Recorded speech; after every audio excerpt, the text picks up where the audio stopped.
జమ్మూ కాశ్మీర్ హర్యానాలో ఎన్నికల ఫలితాలు దేశ రాజకీయాల్లో చర్చనీయాంశమయ్యాయి.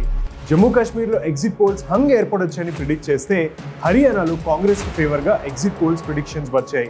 అయితే ఈ అంచనాలకు భిన్నంగా ప్రజలు తీర్పు ఇచ్చినట్లు ఎన్నికల ఫలితాల్లో స్పష్టమవుతున్నాయి. మరి జమ్మూ కాశ్మీర్లో నేషనల్ కాన్ఫరెన్స్ హవాకు కారణం ఏంటి? నయా కాశ్మీర్ అంటూ బీజేపీ చేసిన ప్రచారం ఎందుకు ఫలించలేకపోయింది? హర్యానాలో కాంగ్రెస్ ఎందుకు పట్టం కట్టలేదు? ఈ రోజు బిగ్ స్టోరీలో తెలుసుకుందాం.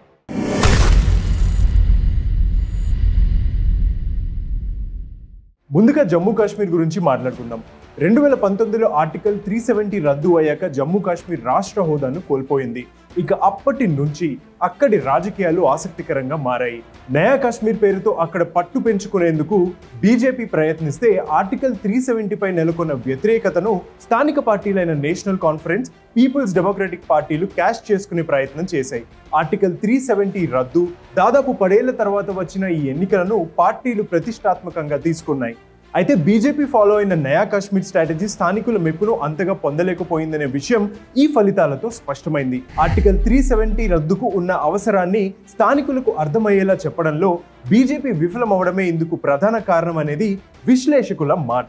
టెర్రరిజం, వేర్పాటువాదంపై తీసుకున్న చర్యలను స్థానికులు సమర్థించినా ఆర్టికల్ 370 రద్దు తర్వాత ఆంక్షల కారణంగా తమ భావ ప్రకటన స్వేచ్ఛను కోల్పోయామనే అభిప్రాయం చాలా మందిలో నెలకొంది. ఇదే అదనుగా స్థానిక పార్టీలు ప్రచారం విస్తృతం చేశాయి. ఆర్టికల్ 370 రద్దుతో కశ్మీరీల ప్రతిష్టకు కేంద్రం భంగం కలిగించిందని బీజేపీ యాంటీ కశ్మీరీ అంటూ ప్రచారం చేశాయి. ఆర్టికల్ 370ని పునరుద్ధరిస్తామనే వాదనను బలంగా వినిపించాయి. పీపుల్స్ కాన్ఫరెన్స్, అప్నీ పార్టీ వంటి చిరు పార్టీలతో దోస్తీ కూడా బీజేపీకి కలిసి రాలేదు. ఇక కాంగ్రెస్ విషయానికి వస్తే కాశ్మీర్ సిచ్యువేషన్ ని క్యాష్ చేసుకోలేకపోయిందనే చెప్పాలి.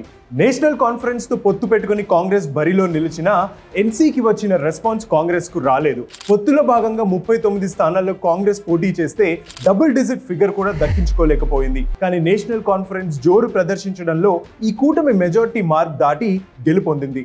నేషనల్ కాన్ఫరెన్స్ కు ఓట్లు పడి కాంగ్రెస్ కు అంతగా రాకపోవడానికి మరో కారణం కాంగ్రెస్ ఆర్టికల్ 370 పై ఏం మాట్లాడకపోవడం. నేషనల్ కాన్ఫరెన్స్ ఆర్టికల్ 370 పునరుద్ధరిస్తామని తేల్చి చెప్పినా కాంగ్రెస్ కేవలం స్టేట్ హుడ్ మీదే మాట్లాడింది. బీజేపీ సైతం రాష్ట్ర హోదా కల్పించేందుకు ప్రామిస్ చేసినా ఓటర్లను ఆకట్టుకోలేకపోయింది.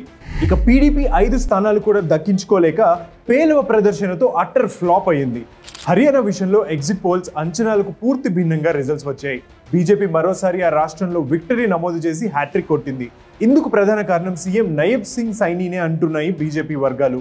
ముఖ్యమంత్రిగా పగ్గాలు చేపట్టి కేవలం 200 రోజులే అవుతున్నా సైనీ బీజేపీపై ఉన్న వ్యతిరేకతను తగ్గించడంలో కీలక పాత్ర పోషించారని పార్టీ వర్గాలు చెబుతున్నాయి. హర్యానాలో జాట్ కమ్యూనిటీ ఎన్నికల్లో కీలక పాత్ర పోషిస్తుంది. బీజేపీకి ఈ కమ్యూనిటీ నుంచి వ్యతిరేకత వ్యక్తం అవడంతో నాన్ జాట్ ఓట్లపై ఫోకస్ పెట్టింది.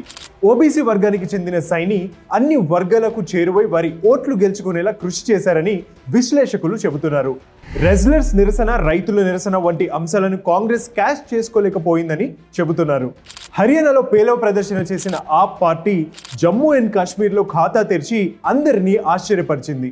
ఇలాంటి మరిన్ని ఇంట్రెస్టింగ్ ఎక్స్ప్లెయినర్స్ కోసం అండ్ బిగ్ స్టోరీస్ కోసం వే టు న్యూస్ యూట్యూబ్ ఛానల్కు సబ్స్క్రైబ్ చేసుకోండి. అలానే వే టు న్యూస్ను ఎవ్రీ మినిట్ ఫ్లిప్ చేస్తూ ఉండండి.